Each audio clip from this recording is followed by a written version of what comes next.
Good evening, everybody. I'm Fernando Perdomo. Welcome to Kulak's Woodshed, absolute gem here in the Valley, and a place I love to play music at. And tonight's a different type of music that I usually play here. I've been making an album a month for 20 months now, and last year I did a project called Waves, and this year I decided to take it from the water all the way up to what I consider the other ocean, which is the sky.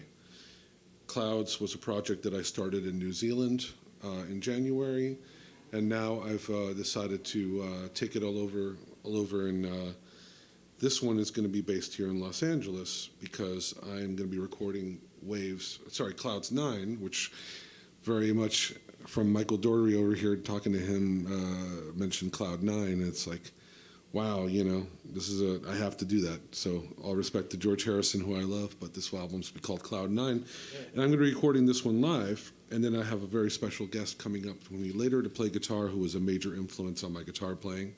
And I also will have a special guest on spoken word. But here we go, Cloud 9.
be bringing my first guest up after this song. I said to myself I was going to do a timer system, but I forgot to hit start. Timer system is part of the art.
Ladies and gentlemen, Bradley Bobs.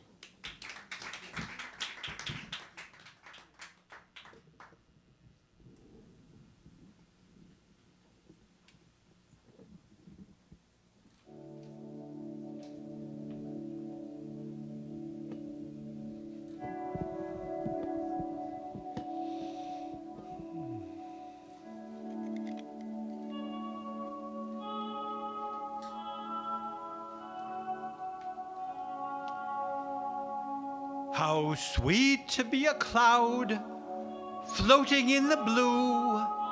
Every little cloud loves to sing aloud.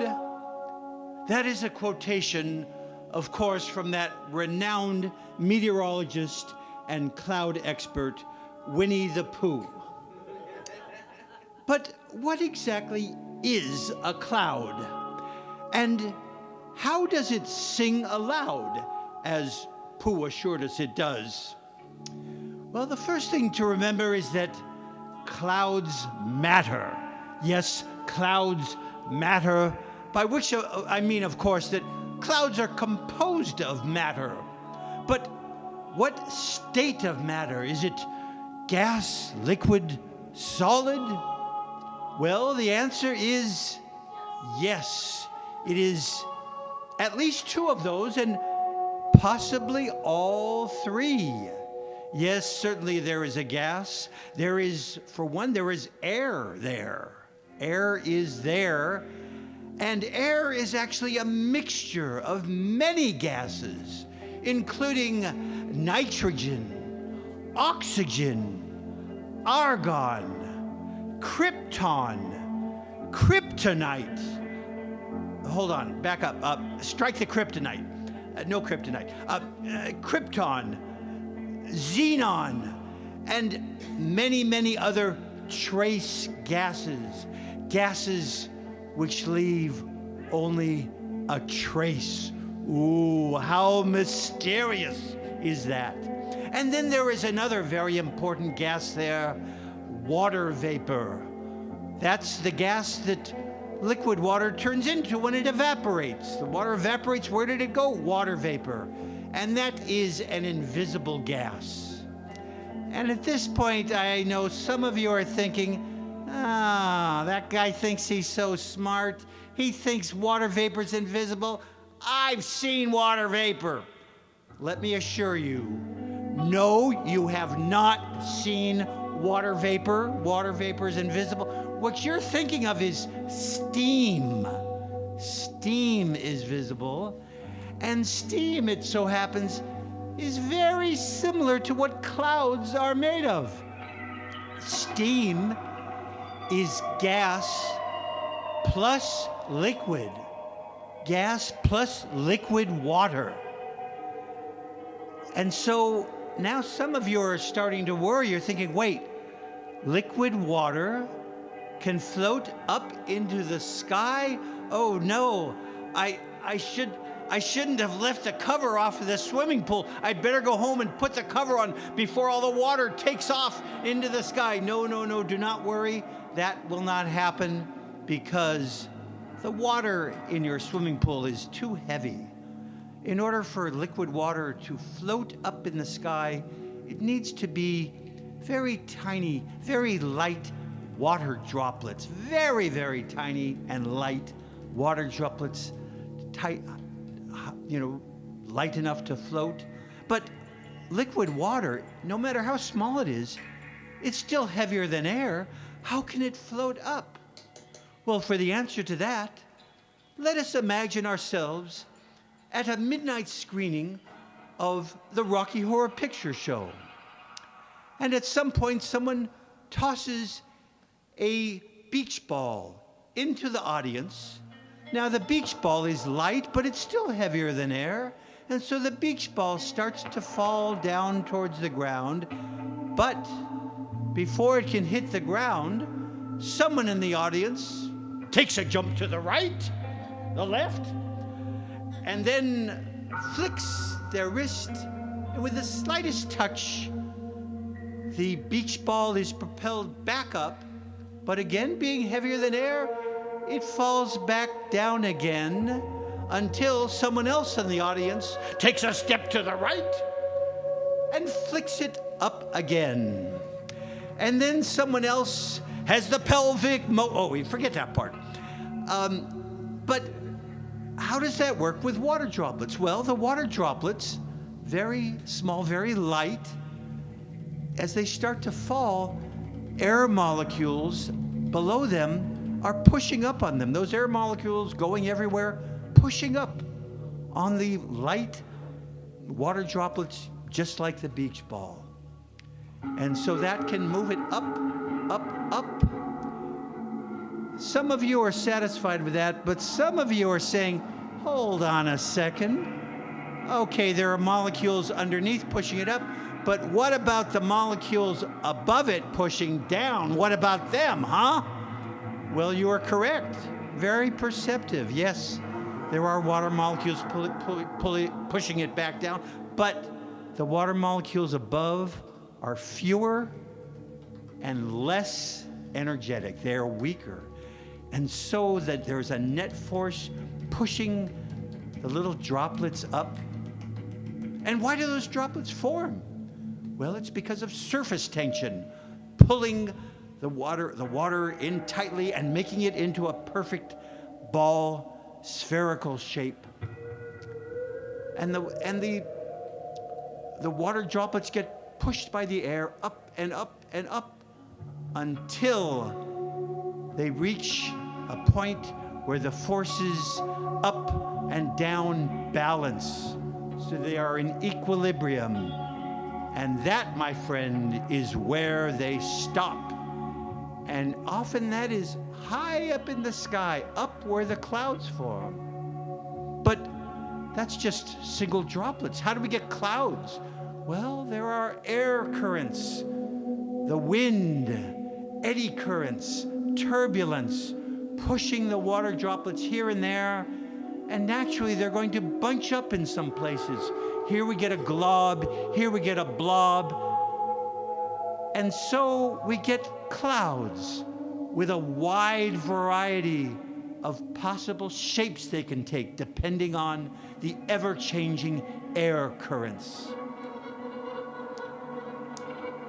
When we have droplets, something heavier than air, suspended, floating, we call that a suspension. And in order to believe in this process of suspension, you do not need to suspend your disbelief. After all, there are many bridges. There are many bridges held up by suspension, right? Suspension bridges. And then how does a fireman hold his pants up?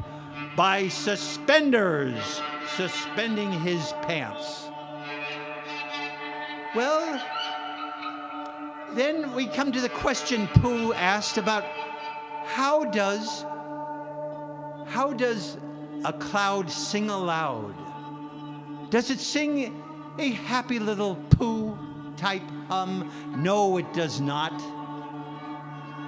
It sings because some of the water particles, the water droplets, get cold enough and they freeze. They freeze into solid ice. And so we could have another state of matter, solid ice in the clouds. And when that happens, the ice can crash into the water particles and it can strip off electrons. And if this happens a lot, we get more and more electrons and it builds up a charge and it builds up a high voltage and a bigger and bigger voltage until, wham, we get a huge spark going across. And that is what we call lightning. And the lightning, as it shoots through the air and rips the air apart, forms a huge booming song that we call thunder. That is the song of the cloud. And Pooh told us something else about clouds. He said, I'm just a little black rain cloud wondering where I will drip. Yes, We all know clouds bring us rain. And when does that happen? When the particles get dense, the water droplets get dense and they start to coalesce until the particles, the droplets get too big, too heavy to stay up, and so they fall to the ground. And we have rain. And Pooh mentions the color of the cloud when it rains. When a cloud has only tiny droplets in it, we have a light, fluffy white cloud. But as the particles get closer together and denser and bigger, they start to block out the sun more and more, and it gets darker and darker as the cloud turns into a shade, an umbrella, darker until it becomes black, and then we have a black rain cloud. But is all of the rain cloud black? No. It's only black when we are on the ground looking up at it, seeing the bottom side, that is in the shade of the cloud. If we were to get into an aeroplane and fly up above the black rain cloud and look down on it, would we see a black cloud? No, because the cloud up there on the top side would be fully illuminated by the bright sunlight, and so it's white on the top side. A rain cloud is black on the bottom side and white on the top side. Some of you have seen this. I have seen this. And so I can say that I've looked at clouds from both sides now.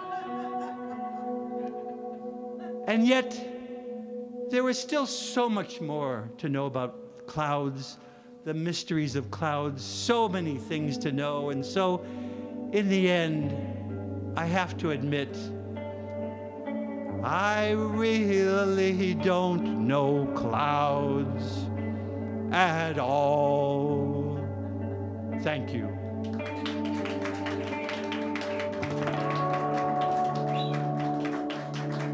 Bradley Palms.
Going to do one more song, and then I'm going to bring up a very special guest.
Thank you so much. What is cloud guitar? Cloud guitar is guitar not being guitar. The guitar is one of the oldest instruments, and with the advent of electronics, in fact, in the history of electronic music, we've been trying to do two things: either mimic instruments or create a whole new thing. I've been a fan of interesting music my entire life. I was lucky to be in a household that showed me everything from French soundtrack music to world music from Italy and Greece and all sorts of different things. But one of the things I always gravitated to was music that took me to another place, music that was transcendent, and music that I could just close my eyes and feel like I'm somewhere else. And I tried to find music to make mine that had that same characteristic. Now, I grew up in the 90s, and that was a really interesting time for music because while there was a lot of creativity going on, there was a lot of ugly creativity, a lot of stuff that was very, people yelling at you from the TV set, lots of really loud music. And then I discovered an artist that I really felt was mine. And that artist was Tori Amos. And I felt like she was touching a nerve, and there was something very special about what she was doing. And as a person that was always very attentive to liner notes, I always saw this name pop up, Steve Caton. And always by her side, especially on the early tours, it was just two people on stage, Tori on piano and vocals and Steve on guitar. And then I saw her live, and I saw the soundscapes that Steve was doing. Because sometimes on records, things get buried and things are kind of like not really in the mix, but the way that he turned his guitar into an orchestra with her was something that always stuck with me and always made me just so happy.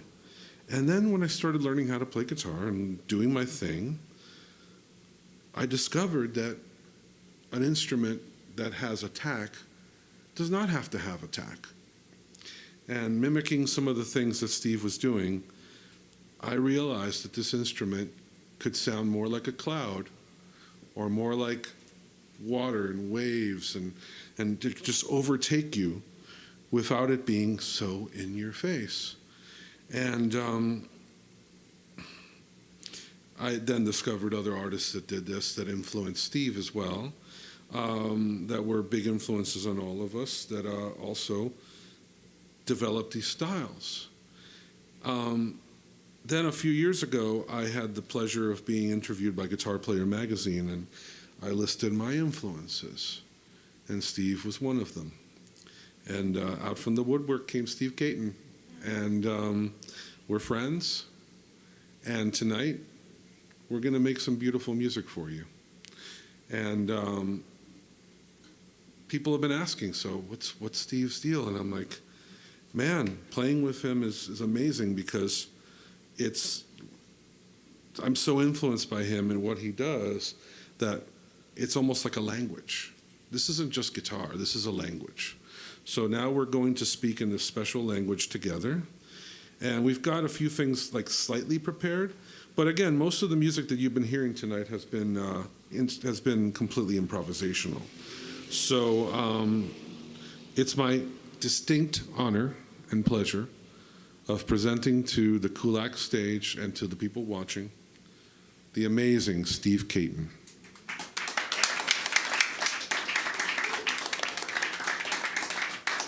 Hey, brother.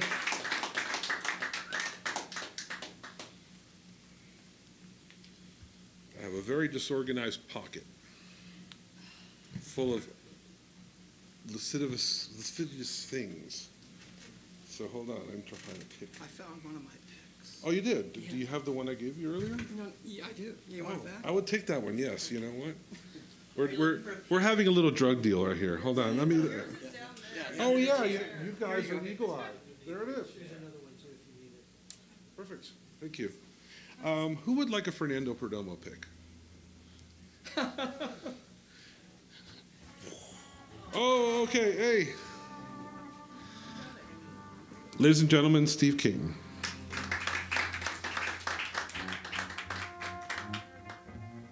Trying to remember something. I wrote something for this today, so I have to kind of remember.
There goes our copyright block. I think you can edit that one out. That's all good. Smoke on the water. Water. A fire Waves in was the sky. last year, but there's fire in the sky and fire in the clouds. And what is this big spoken word tune again? Here we go. What's that? Ladies and gentlemen, Steve Caton.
that's the yeast we could do.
Are you guys having a good time?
I've been Fernando Perdomo, and he's been Steve Caton, and Bradley Bobs was Bradley Bobs, and this has been an amazing night.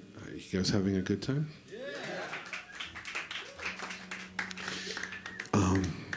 Big hand to Paul Kulak and everybody here at Kulak's Woodshed.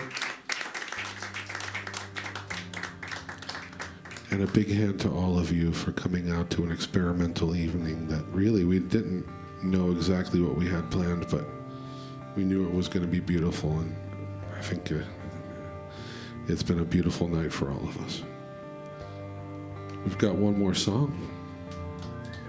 Yeah. I mean, according to time and just based on the amount of time we've been playing for each song, I think we have time for one more, and this one is going to be very special. Okay. Yep. Because I say so. Can't wait to hear it.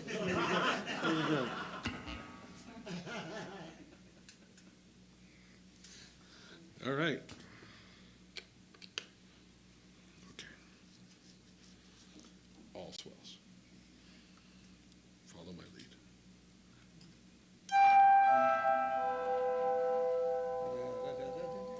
Are you in E flat? Are you in E flat? No.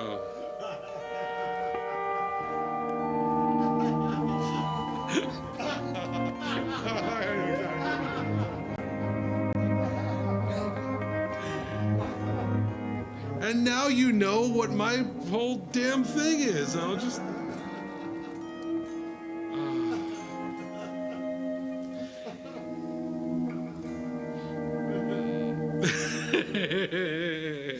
Okay. No.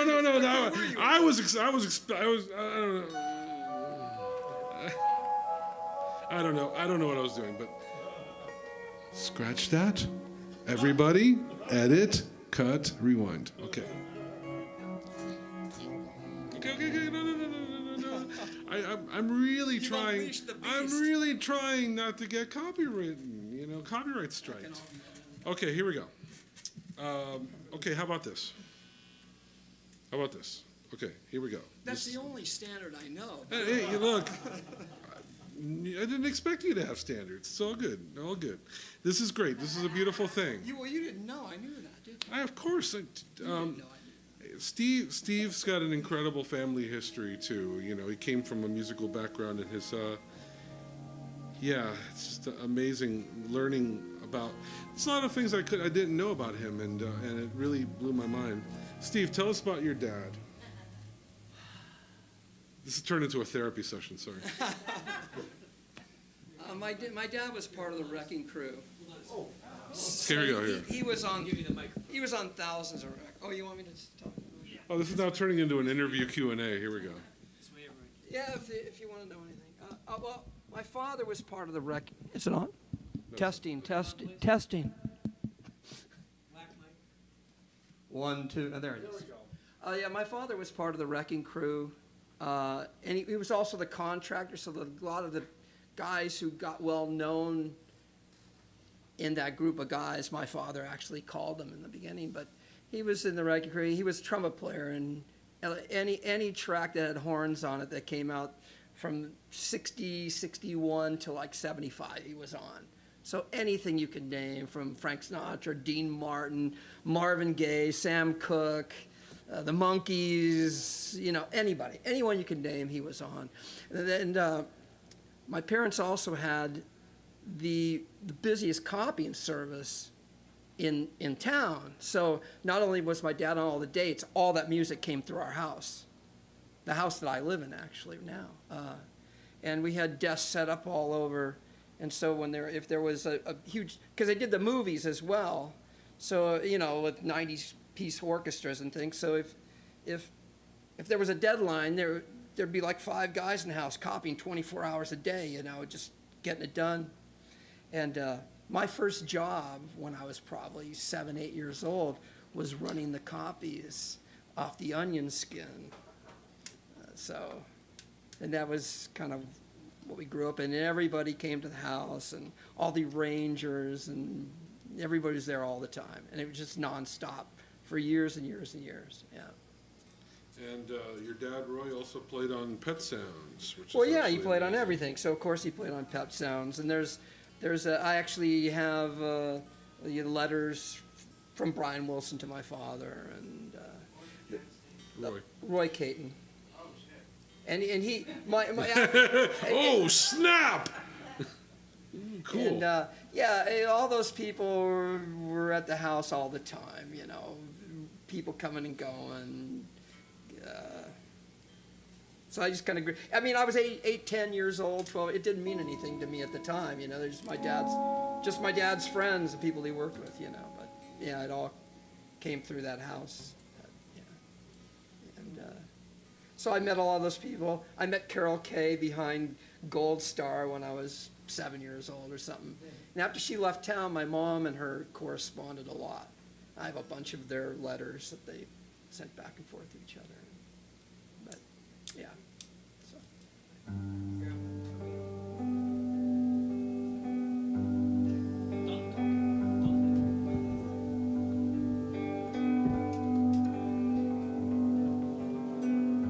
Gee.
Cool.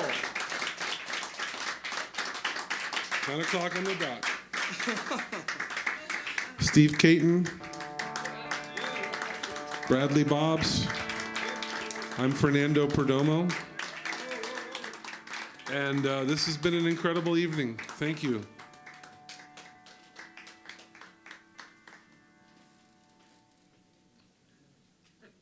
That was nice. Do.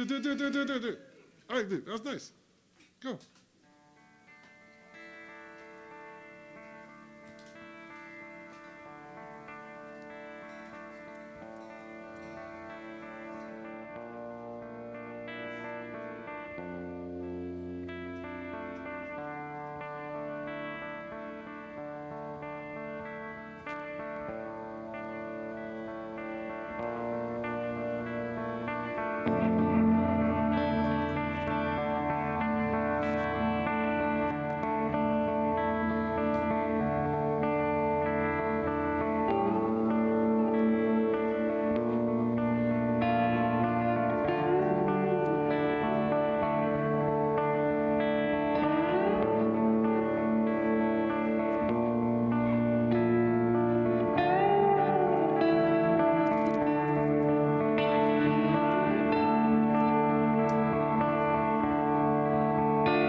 Thanks, everybody. Are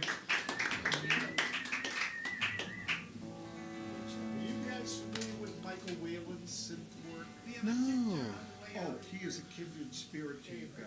Oh, He's got cool. an album called Imaginary Trains. Have He you heard of sets him? up a semicircle of synths, and he does aleatoric, Hey, thank you for Oh, coming, you brother. would love Michael Whalen. Thank you for He's- coming, Sam. He's very simpatico to what you guys are doing. So you really should check it out. Thank you, everybody. Robbie. Amazing. Good to see you, brother. It's like transported. Transporters. Thank you, man.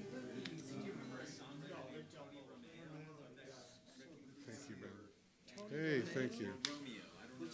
Thank you so much. Good to see you, Ian. Masha, good to see you. Thank you for coming. Oh, yeah, my dad knew mom. That was a good space. I wish I got just I don't know before I Oh, okay. Sorry, I should have warned you. Yeah, so my dad wasn't around. Oh, we're passing it on the way out. He was the Yeah, yeah. musicians and the arrangers. Yeah. This is called the Chroma Console. But It's a like he company knew from Jimmy Portland. Webb. And it's basically just like an They used analog to, after synth, but kind of also it's got a bunch of was different over, they buttons. used to hang out at the bars all the time. mostly what you were using. That